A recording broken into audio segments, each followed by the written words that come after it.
Привет. Наверное, во всех семьях бывают ссоры, недопонимания, реніштер. Енді бізде де сондай этаптан өтіп жатыр. Соңғы уақыттар ұрысып, реніштер көп болып жатыр.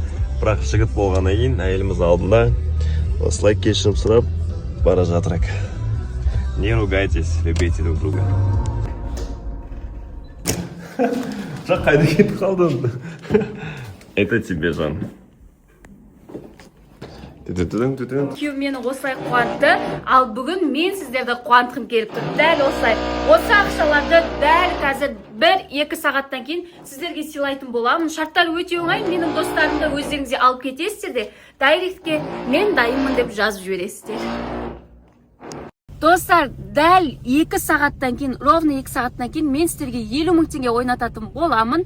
Қырғызстаннан қатысып жатқандар достарыма тіркеліп М-банк жазып кетіңіздер, ал қазақстандықтар Каспий банктеріңізді жазып кетіңіздер.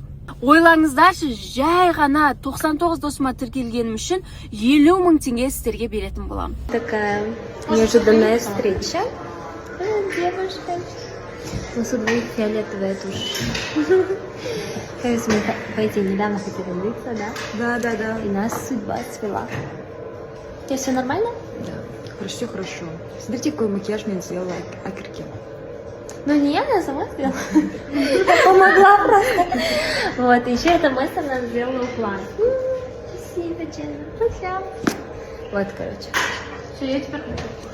Бүгін біз досымыздың қуанышына бара жатырмыз. Біздің Тима досымыз отбасы құрғалы жатыр. Соған енді біз қолдап бара жатырмыз. Себебі Тима бізде қайда кім болды? Жолдас.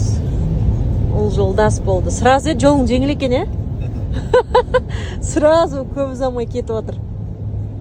Алып жатыр дейді. Біз өзіміз кеткеннен кейін сөйтіп. Біз кетеміз осыны сөйтіп үйреніп қалған ғой. Не тілейсің досыңа? Бақыт болсын, қуаныштымын шын жүректен. Өте қуанышты. Мәңгі болсын ба, мәңгі болмасын ба? Мәңгі болсын.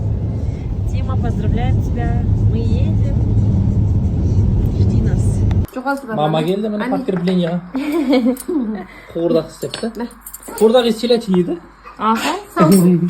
Бастап арықтауға арналған капсуланың бағасы 25 мың теңге.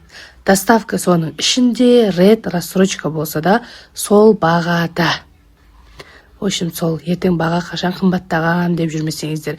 Если алып қалам дейтін болсаңыздар, бір жаңа почтадан қайтып келгені бар ғой. Соны 30 мың теңгеге 2 упаковка и қасында таразысы бар. Соны алып алсаңыздар болады.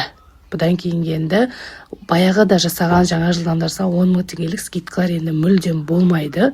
Новый прайспен бізге новый поступление деген сияқты болып жатыр. Қымбаттау бағада шығып жатыр. Өйткені қазір налог дейді, бірдеңе деген нәрселер бар екен ғой, 16% дейма. Сонымен капсуланың бағасы қымбаттады.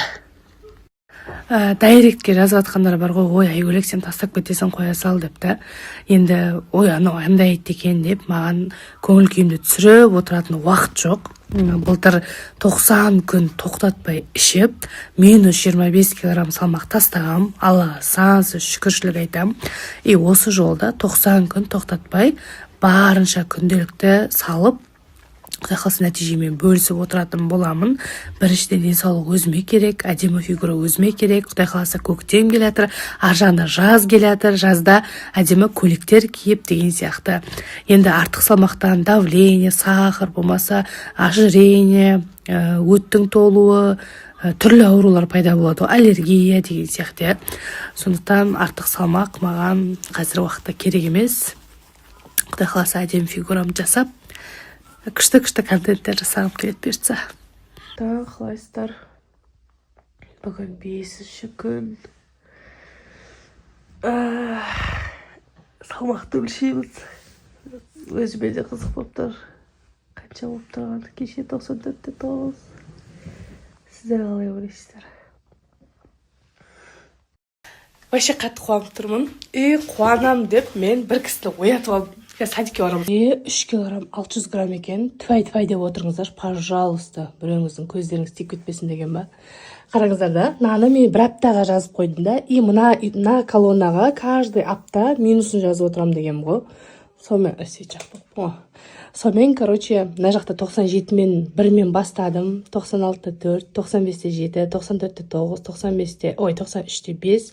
Мына жақта қараңдар, 92, 91, 90-да 1 болсам, ровно 7 килограмм тастап кеткенмін.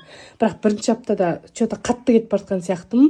Бүгіннен бастап суды азайту керек, либо болмаса виброплатформаны ала тұрам ба білмеймін, потому что что-то резко кетіп жатыр.